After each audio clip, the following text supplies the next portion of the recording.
প্রিয় দর্শক, তাতে শেষ পর্যন্ত বোঝা গেল ফুটবলের আসল জাদুকর লিওনেল মেসি।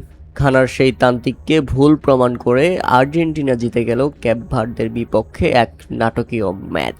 তবে ডিয়ার ক্যাপ ভার্দে, আপনারা নিজেদের মাথা উঁচিয়ে রাখুন, আপনারাই চ্যাম্পিয়ন।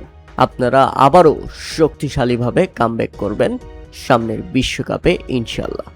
ইতিহাস সাক্ষী থাকবে, মাত্র 5 লাখ জনসংখ্যার এক অনাগামী দেশ ক্যাপ ভার্দে তাদের বিশ্বকাপ অভিষেকে স্পেনকে আটকে দিয়েছে, উরুগুয়েকে আটকে দিয়েছে।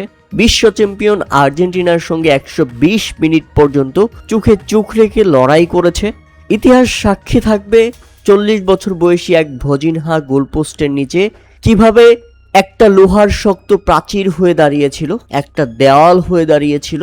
ইতিহাস সাক্ষী থাকবে বারবার পিছিয়ে পড়েও কিভাবে আর্জেন্টিনা বিশ্ব চ্যাম্পিয়নদের বিপক্ষে গোল করতে হয়।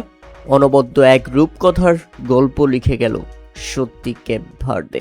থ্যাংক ইউ ক্যাপ ভার্দে, এত সুন্দর এক থ্রিলার ম্যাচ আমাদের উপহার দেওয়ার জন্য, এভাবে আর্জেন্টিনার বুকে কাঁপুনি ধরিয়ে দেওয়ার জন্য।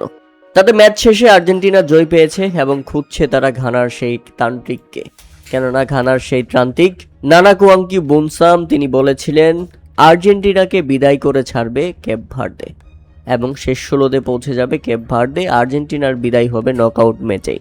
সেটাকে ভুল প্রমাণ করলো আর্জেন্টিনা। এটা যেন ঘানার সেই ভণ্ডতান্ত্রিকের মুখে কষে এক শট, যেটা দিয়ে দিল আর্জেন্টিনা। তবে খুব সহজেই জিততে পারেনি আর্জেন্টিনা, লড়াই করতে হয়েছে তাদেরকে, শেষ পর্যন্ত অপেক্ষা করতে হয়েছে। তাতে বোঝা গেল ফুটবলের আসল জাদুকর আসলে লিওনেল মেসি। বাকি যারা আছেন তারা কেউই ফুটবলের জাদুকর নন।